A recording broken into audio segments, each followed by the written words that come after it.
तो hello dear students, welcome to Sumit sir classes. हमारी जो सेक्शन चल रहा था सोशल स्टडी का, हमारा लेसन नंबर 6 चल रहा था मैन्युफैक्चरिंग इंडस्ट्री। तो मैन्युफैक्चरिंग इंडस्ट्रीज़ के अंदर मैंने आपको बता दी थी इंडस्ट्रीज़ कितने टाइप की होती हैं। हमारा जो नेक्स्ट टॉपिक है agro based industry. Agro based industry यानी जो कृषि पर आधारित उद्योग होते हैं उसे एग्रो बेस्ड इंडस्ट्रीज बोलते हैं। तो इसमें सबसे पहले जो एग्रो बेस्ड इंडस्ट्री आती है उसमें आती है cotton textile industry. Cotton textile industry क्या है? हमारी एग्रो बेस्ड इंडस्ट्री है और सबसे पुरानी इंडस्ट्री है भारत के अंदर। जो पहली कॉटन मिल जो लगाई गई थी वो मुंबई में 1854 में लगाई गई थी। पहली जो कॉटन मिल लगाई गई थी। At present it the largest industry in the country. हमारे देश की सबसे बड़ी इंडस्ट्री कौन सी है? कॉटन इंडस्ट्री है। There are the 1600 cotton textile mill in our country. हमारे देश के अंदर लगभग 1600 कॉटन टेक्सटाइल मिल्स हैं। Cotton textile mills are mainly concentrated in Maharashtra Gujarat due to favourable condition. सबसे ज़्यादा जो कॉटन टेक्सटाइल मिल्स हैं वो हमारी महाराष्ट्र और गुजरात में हैं, क्योंकि यहाँ की जो कंडीशन है उसके हिसाब से यहाँ का सबसे बेस्ट जो एरिया है महाराष्ट्र और गुजरात का, वहाँ पे कॉटन टेक्सटाइल इंडस्ट्री है। Important centre Mumbai, Pune, Ahmedabad, Surat, Rajkot etcetera. Other centre are Agra, Kanpur, Hooghly, Chennai, Madurai etcetera. ठीक है, तो हमारे जो मेन सेंटर्स हैं वो पुणे में, मुंबई में, अहमदाबाद, गुजरात के सूरत में और राजकोट में है। और जो हमारे अदर सेंटर है जैसे आगरा है, कानपुर, हुगली है, चेन्नई और मदुरई है। ठीक है, कॉटन जो है cotton is textile produce the 3 months of the handloom, powerloom and milk. जो कॉटन टेक्सटाइल है वो 3 तरीके हैं कॉटन टेक्सटाइल के, एक हैंडलूम है, पावरलूम है और एक है मिल्स। तो cotton industry involve to ginning, spinning, weaving, dyeing, designing, tailoring and the packaging the produce the readymade garment. तो कॉटन टेक्सटाइल इंडस्ट्री जो वो क्या क्या इन्वॉल्व होता है? पहले स्पाइनिंग की जाती है, फिर उसको कपड़े को बुना जा रहा धागे से, फिर उसमें डाई की जाती है, रंगा जाता है, उसके बाद डिजाइन किया जाता था, फिर सिला जाता है, उसके बाद पैक करके के गारमेंट तैयार किया जाता है। तो India export yarn and the readymade garment USA, Japan, UK, France, Nepal and Sri Lanka. Bharat जो एक्सपोर्ट करता है रेशे एक्सपोर्ट करता है, धागे एक्सपोर्ट करता है रेडीमेड गारमेंट के काय के लिए यूएसए में, जापान में, यूके में, फ्रांस में, नेपाल और श्रीलंका में।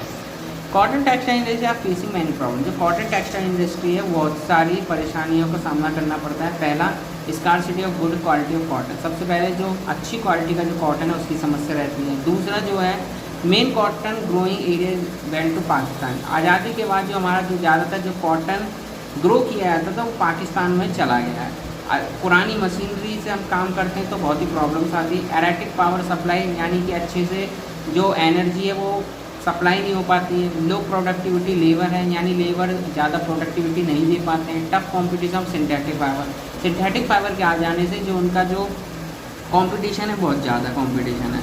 ये सारी परेशानियाँ कॉटन टेक्सटाइल इंडस्ट्री को झेलनी पड़ती हैं। नेक्स्ट है हमारा आपका एग्रो बेस्ड इंडस्ट्री के अंदर jute textile and it's problem, यानी कि जूट की इंडस्ट्री। भारत जो है सबसे ज़्यादा जूट प्रोड्यूस करने वाला देश है। जूट गुड्स को बनाने वाले सबसे बड़ा देश है। लगभग 70 जूट मिल्स हमारे देश के अंदर हैं। फर्स्ट जूट मिल जो सेटअप की गई थी कोलकाता में, रिश्रा एक जगह है वहाँ पर 1859 में की गई थी। वो भी कहाँ पर की गई थी? जो हुगली नदी है वहाँ पर की गई थी।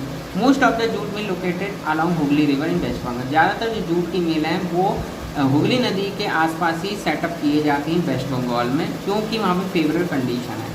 Jute is use to, jute का हम प्रयोग करते हैं रस्सी बनाने में, बैग्स बनाने में, कारपेट बनाने में।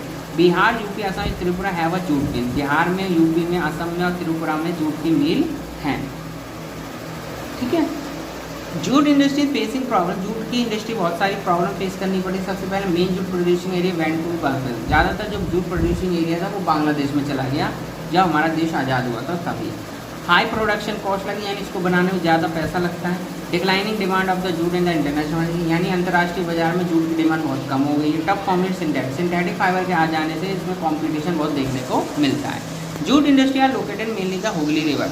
ज़्यादातर जो जूट इंडस्ट्री है वो हुगली नदी के किनारे पे ही स्थित है, क्योंकि लगभग जो है 69 jute mills are located 2 kilometre broad of the Hooghly river. 2 kilometre के एरिया में है जब लगभग 69 जूट की mill. This area provide a favourable condition. ये जो एरिया है बहुत अच्छा कंडीशन प्रोवाइड करती है जूट के लिए।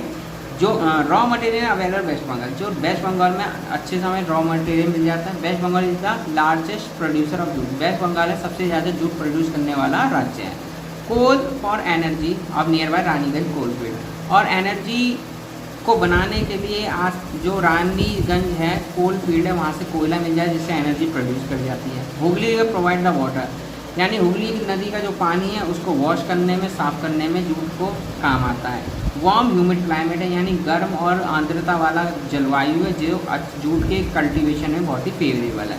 Kolkata is a metro city, Kolkata एक महानगर है जिससे वो कैपिटल है और मार्केट भी बहुत अच्छी है। Hooghly river also provide cheap water transport, और हुगली रिवर क्या है अच्छे से वाटर ट्रांसपोर्ट सप्लाई भी करवा पाती है। नेक्स्ट है हमारा एग्रोवेज इंडस्ट्री में sugar industry. Earlier UP and Bihar were the main producer sugar, पहले क्या था यूपी और जो बिहार था मेन प्रोड्यूसर था शुगर कैन का यानी गन्ने का। देयरफॉर उसके बाद में most of the sugar mill located in the 2 state, ज़्यादातर जो मिल है शुगर की वो 2 स्टेट्स में है। But now sugar mills are shifting toward Maharashtra and Karnataka, अब शुगर की मिल क्या होगी ट्रांसफ़र हो गई, शिफ्ट हो गई महाराष्ट्र में कर्नाटका। पर हेक्टेयर प्रोडक्शन के हिसाब से sugar cane is her southern India में, मतलब black soil is the quite suitable cultivation sugar cane. Black जो काली मिट्टी है काफ़ी अच्छी है कल्टिवेशन में, शुगर के कल्टिवेशन में। सुक्रोज कंटेन होता है शुगर कैन में हायर इन महाराष्ट्र और Karnataka, it means more sugar cane produce the less sugar cane. Mills are the machines are the new in the southern state, जो मिल्स हैं और जो मशीन प्रोवाइड है वो साउथर्न स्टेट में ज़्यादा मिल जाती हैं। New and modern machine increase the productivity, जिससे नई और आधुनिक मशीनें हैं जो क्या करती हैं उसके प्रोडक्टिविटी को आगे बढ़ाती हैं। क्रशिंग सीजन जब जूट की कटाई शुगर कैन की कटाई होती है तो क्रशिंग सीजन होता है साउथर्न स्टेट में बहुत लंबा होता है। Cooperative sugar mills are running successfully southern state, जो कॉर्पोरेटिव शुगर मिल है वो अच्छे से बहुत ही चल पा रही है साउथर्न स्टेट में। ठीक है, ये तो बात हो गई एग्रोवेस्ट इंडस्ट्री की। नेक्स्ट हम थर्ड पार्ट में इसमें हम बात करेंगे किसके मिनरल वेस्ट इंडस्ट्री के बारे में। मुझे लगता है आपको ये चैप्टर अच्छे से समझ में आ रहा होगा, तो ऐसे ही जो इसका नेक्स्ट पार्ट है उसमें आपको हम मिनरल वेस्ट इंडस्ट्री के बारे में बताएंगे और इस चैप्टर को आगे बढ़ाएंगे, और साथ ही साथ जो आने वाले आपके जो एग्ज़ाम आएंगे उसमें जो मोस्ट इंपॉर्टेंट क्वेश्चन वो भी प्रोवाइड कराएंगे। तो चैनल को सब्सक्राइब कीजिए, लाइक कीजिए अपने रिलेटिव्स में, फ्रेंड्स में, और ज़्यादा से ज़्यादा ये वीडियो को फैलाइए, और ठीक है जिससे और भी सारे जो स्टूडेंट हैं उनको अच्छे से ये चैप्टर समझ में आए। धन्यवाद।